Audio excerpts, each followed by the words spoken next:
We got all these nuggets that we're sharing of wisdom. That's going to be the trailer for the podcast. Nuggets of wisdom. We're still giving nuggets out, man. We're still giving the nuggets, bro.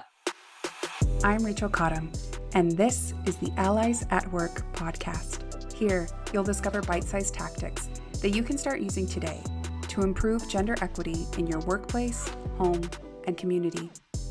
In today's episode, you'll hear from Marley Davis and Matthew Lindow. Both Marley and Matthew grew up in cultures with traditional family values. As they've learned to be better allies at work, they've had to unpack their biases and get curious about the waters of patriarchy. Matthew shares his personal journey into allyship and talks about the power of doing the little things. Marley shares how important it is to hear diverse voices when making business decisions, and how all parents can better honor their work-life integration. At the end of this episode, I share an allyship action with you. Today's challenge is to ask a woman for her story. Let's dive in.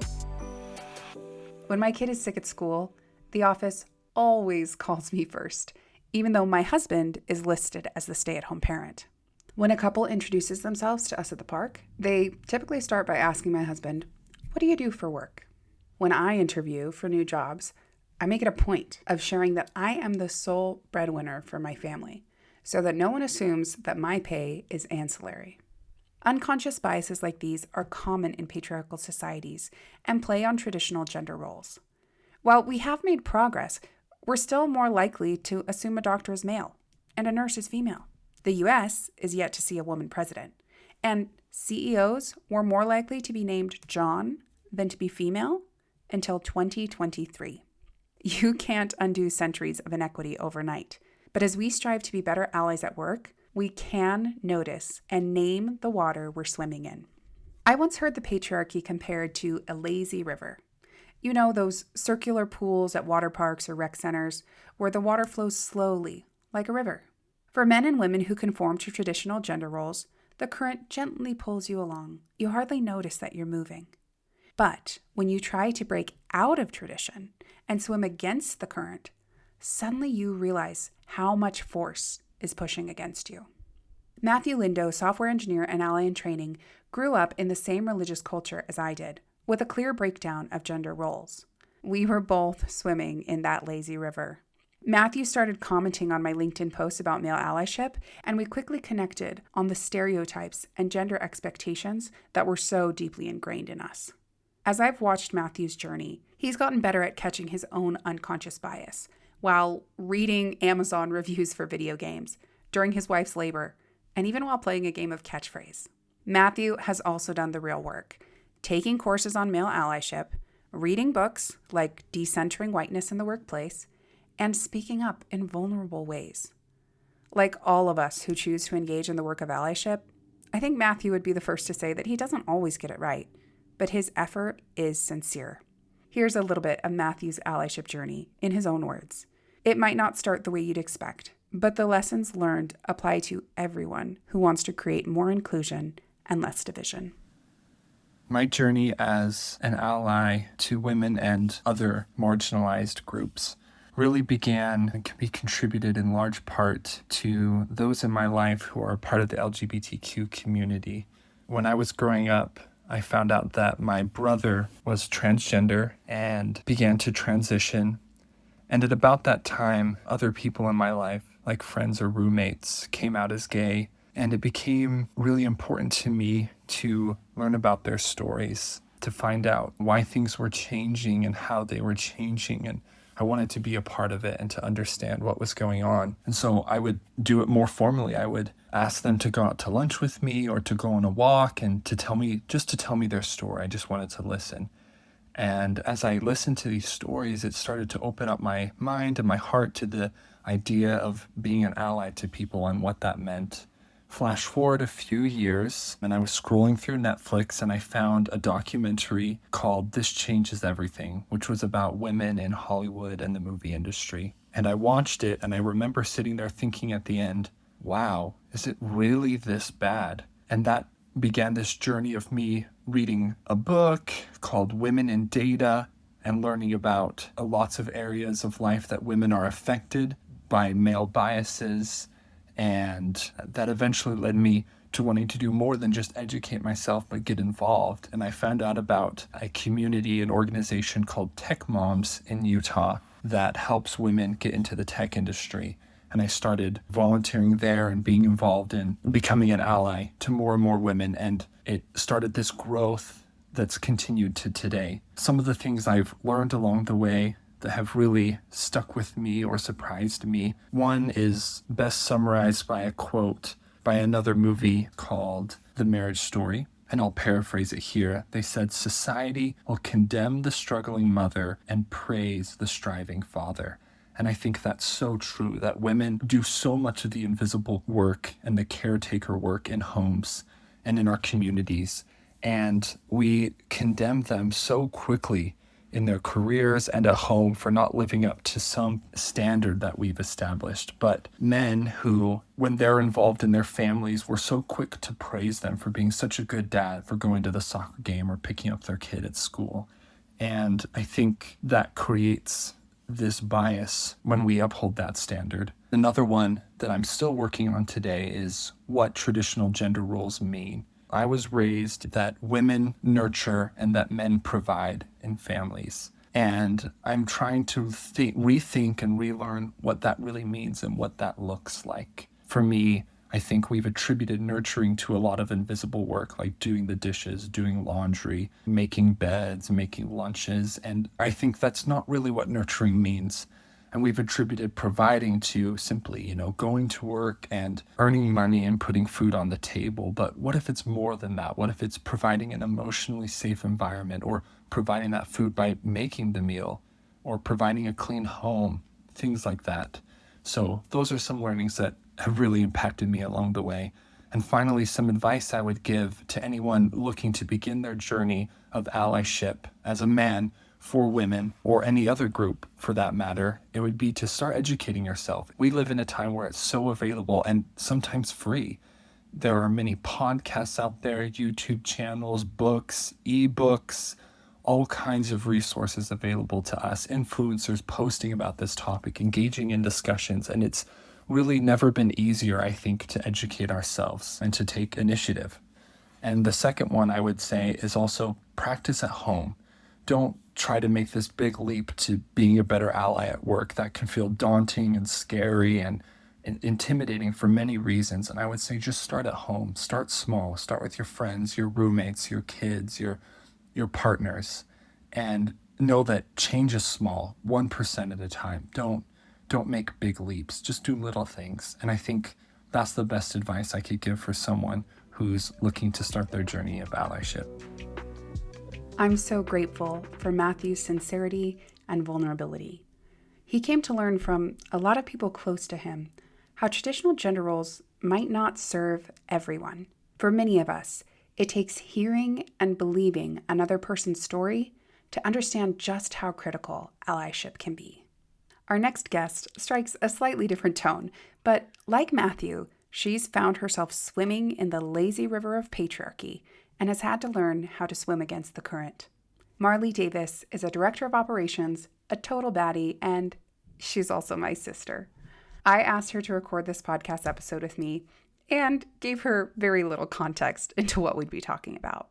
I didn't realize this was like an interview. I thought this was we're both sharing how did we end up as two women who were raised in a strictly conservative home, and suddenly we're both working moms? Like, how did that happen? As I shared in the first episode of this podcast, our religious culture, despite its many strengths, said that a woman's primary role was in the home. That expectation fundamentally shaped my career goals and Marley's by telling us that as a woman, our profession was secondary to marriage and children.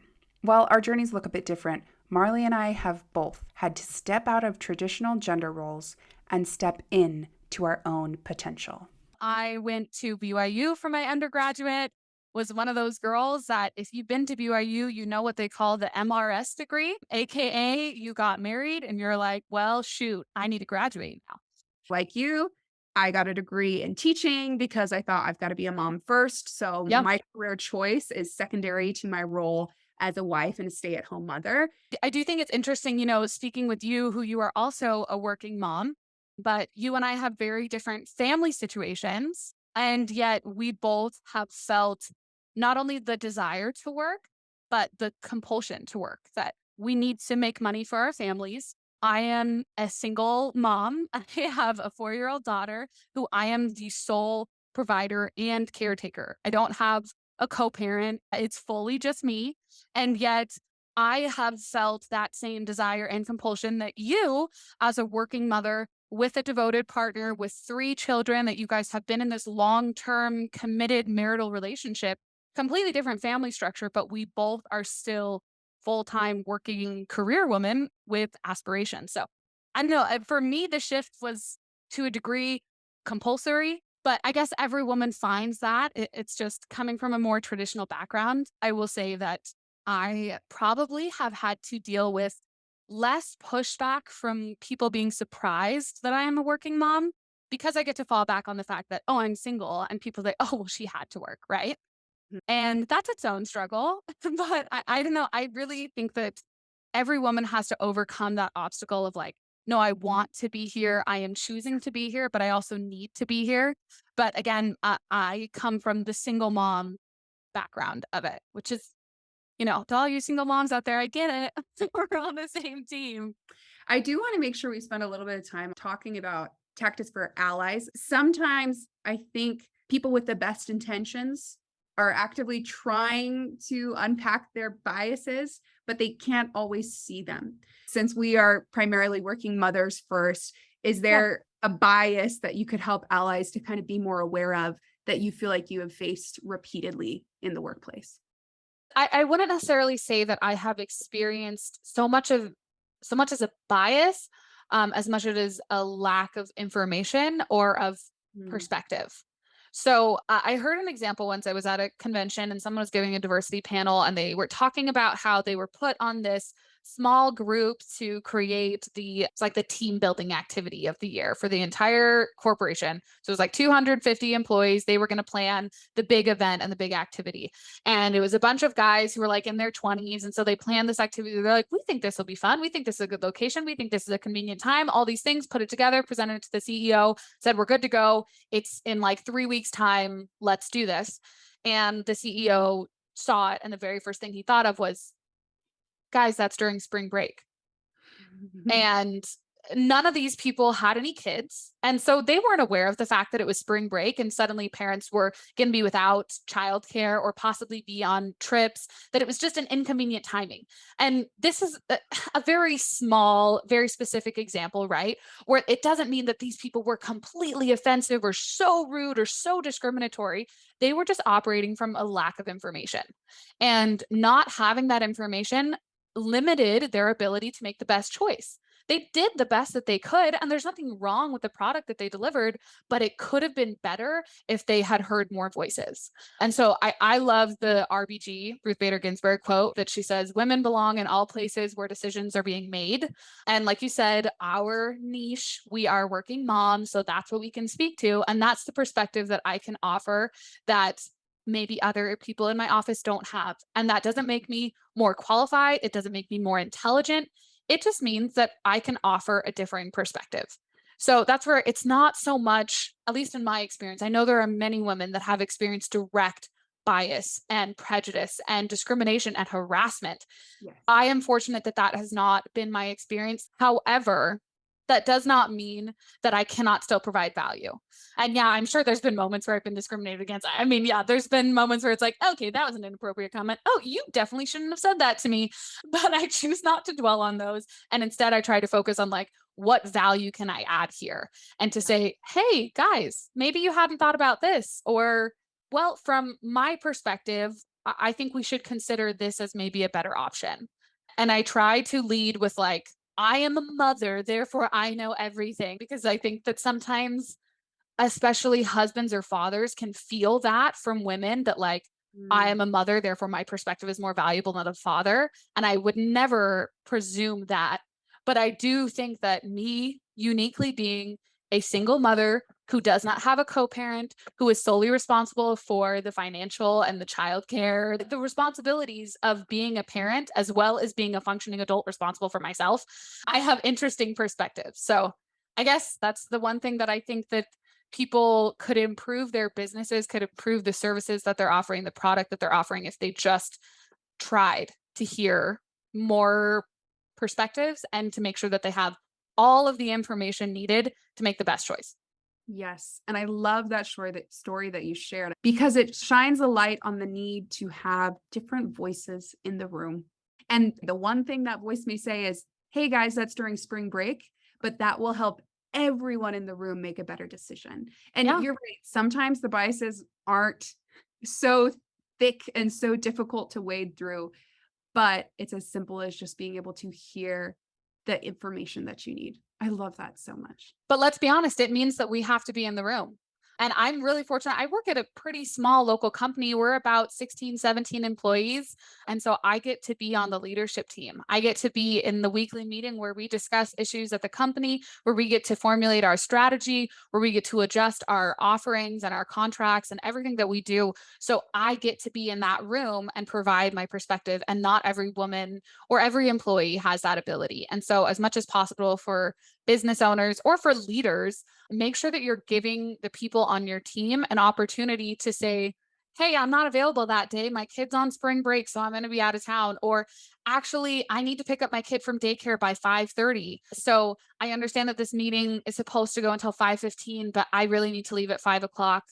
That's why I get there super early. That's why I take a short lunch break. All these things that they are already doing to make sure that they're doing a good job. Let's just, hear them out and give them the opportunity to provide value back, right? To provide insight and perspective. Yes. And I think that's such a solid piece of advice. Women need to make sure that we're advocating for ourselves and making our needs clear, making our life needs clear, right? So that if we Yeah. have a pickup, that it doesn't come unexpectedly, that we're setting those work boundaries. But we do also need allies and leaders who are willing to hear that Hmm. without being judgmental or discriminatory, because we've all heard horror stories of the woman who says, hey, I've got to leave early for pickup and then gets fired the next day, right? So Hmm. I Or think gets passed up for a promotion. yes, Yeah. exactly. And so that's one thing that I recommend to allies, and particularly male allies, to do, especially if they're in positions of leadership. If you can parent out loud, if you can, when you leave for Yeah. pickup, make it very clear to everyone in the room that that's what you're doing, then that gives permission to mothers and primary caregivers to do the same. So that when Yeah. they have to leave for parent teacher conference, when they have to duck out for a doctor's appointment, it's not viewed as taking their job less seriously because the boss does the exact same thing. Like you said, the eyes are on you. So you should say, I'm leaving to go. I got to take my daughter to a dentist Yeah. appointment. And that is Like, where I will put it on my Slack if I am at swim lessons with my kid. I yeah. will put it in the out of office calendar that I'm like, hey, my kid has a piano recital at 4. I'm not going to be on Slack. Don't message me. I'm not Yeah. going to check my emails. But you're giving permission to other people to then do the same thing, right? And to be a parent and to have hobbies and interests and to say, like, Yeah. hey, I want to let you know I'm at a family activity this morning. That's why I worked a little bit. You'll see that I sent you an email at 4 a.m. Sorry, I got a family activity this morning. And Yes. what they're doing is you as the leader are giving them permission to show up in the same way. Uh-huh. And we need to think of the other side of that, like, am I being a good example? Am I being committed? Am I having integrity? Am I having good follow through? Because those are Mhm. all leadership examples that you're setting, but also like being a human being. And what's the phrase? You work to live. Show that example that, like, Mhm. this is your job and you take it seriously and you're committed to the company's growth, but you work so that you can live. You Uh-huh. have a life, Work is not my life. Yeah. No, Yep. no. Life And you for don't expect that from your employees either.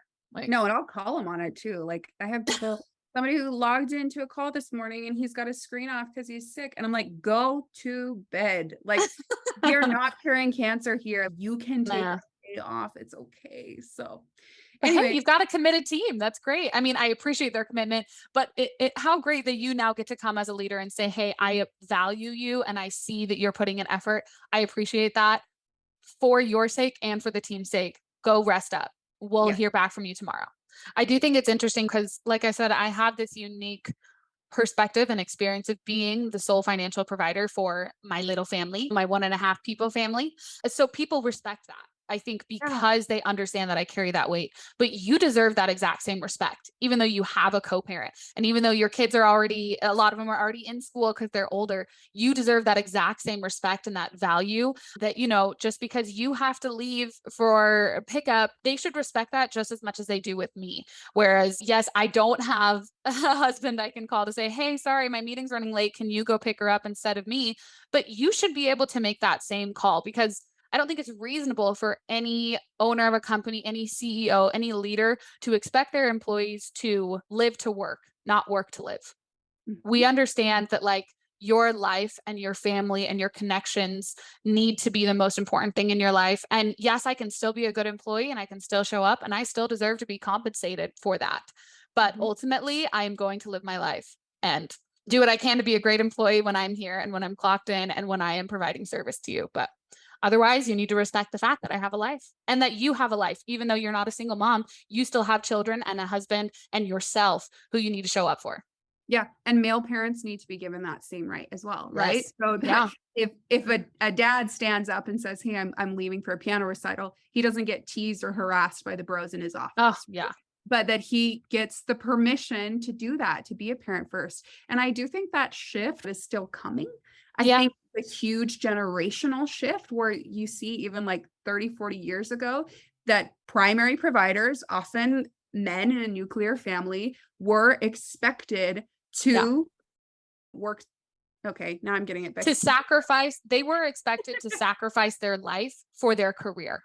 That was Yes. the expectation put on men, and men suffered because of that, and their families suffered for that. They Mhm. should now have the ability to choose that, I work so that I can live my life. That's Yeah. why I show up to work. That's why I do a good job. That's why I'm focused on growing my career and providing value, is so that I can then live a good life, not the vice versa. Not that I should sacrifice time with my kids and having a healthy marital relationship because my career is the most important thing. It should not be the most important thing. No, I totally agree with that. And that's actually a positive change, I would say, that we've seen because of the pandemic and the way that it has forced us to rethink the way that we work, rethink the places that we can work, and the times that we show up at work. And I think it's really hopefully been a benefit for people in whatever life circumstance. Like on my team, I've got a couple young singles who are working for me, and one of them today said, "Hey, I've got a family thing this morning, so I'll be working kind of late hours." And I worked an hour this morning too. And she put in her time. I'm not Yeah. worried about whether or not she's doing the job well. We have conversations. I see her production, but Mhm. she gets to decide what hours of the day she's working. And I'm not going to micromanage that because I trust my people. And Yeah. so leading from a place of trust rather than leading from a place of fear or wanting control is a shift that we've got to make. Control. Oh, it's so true. It's Mhm. so true. Like you said, we're shifting away from it, but I do think that previously it was about, you are my employee, therefore I get to control your life, especially in the clock in, clock out job. And then sometimes even more in the salary jobs, because we're like, cool, I'm paying you regardless of what hours you clock in, therefore I have control and say over your entire life. No, not true. Not Nope. true at all. And definitely does not work for women and primary caregivers. So Oh my gosh, no way. It's not even an option. It's no. not even a possibility. And so that's why I feel like so many women historically have not been able to grow their careers or to get those promotions, is because it wasn't like it was an option that they chose not to offer. They literally cannot even offer that. I have to pick up my kid at 5:30. I have to pick her up. Like, Mhm. it's non-negotiable. And Mhm. so if my job would require me to not be able to do that, I can't do my job. And so I would lose my job. It's not even an option for me. And there's a saying that the most productive workers are often the busiest people. And so who's Mm. more productive than a mom with a 5:30 pickup? She's I got have a to get out of deadline. the office. Yeah. She's got a deadline. So she's going to get the job done and she's going to Yeah. do it well and she's going to manage her schedule to make it happen. I hope you loved hearing from Marley as much as I loved talking to her. Both Matthew and Marley have such unique journeys that stem from a place of unlearning, of being willing to get curious about the water they were swimming in and then doing the work of swimming against the current. If we want to see gender equity improve in our workplaces, homes, and communities, we need women, men, everyone to work together. At the end of each episode, I share an allyship microaction, something you can start doing today. Today's allyship action is easy and kind of fun. Ask a woman for her story. Next time you're sitting at lunch or in a one-on-one meeting with a female colleague, ask how being a woman has impacted her career. When she shares her story with you, don't justify or superimpose your beliefs on what she shares. Listen and believe her. Ask your mom, your wife, your daughter, your grandma, your neighbor, your pastor, your politician.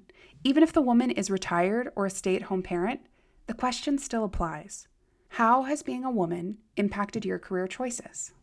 Get curious about what she shares with you and how your own opinions on gender have formed. How has your life been impacted by your gender, even in ways you might not have realized? You can also hear women's stories by reading new books, watching documentaries, or following influencers like Matthew did. If you're a bookworm like me, here are 3 of my favorite reads on male allyship. First, We Should All Be Feminists by Chimamanda Ngozi Adichie. Second, Good Guys, How Men Can Be Better Allies for Women in the Workplace by David G. Smith and W. Brad Johnson. Third, The Authority Gap by Mary Ann Sieghart. And of course, you can also hear women's stories by tuning in next time. Here's what's coming. I believe when you heal or you help a Black woman to heal, you're helping an entire community. We as women will stand together unified to protect one another, to thwart and ward off patriarchal and gender violence. Learn more, do better.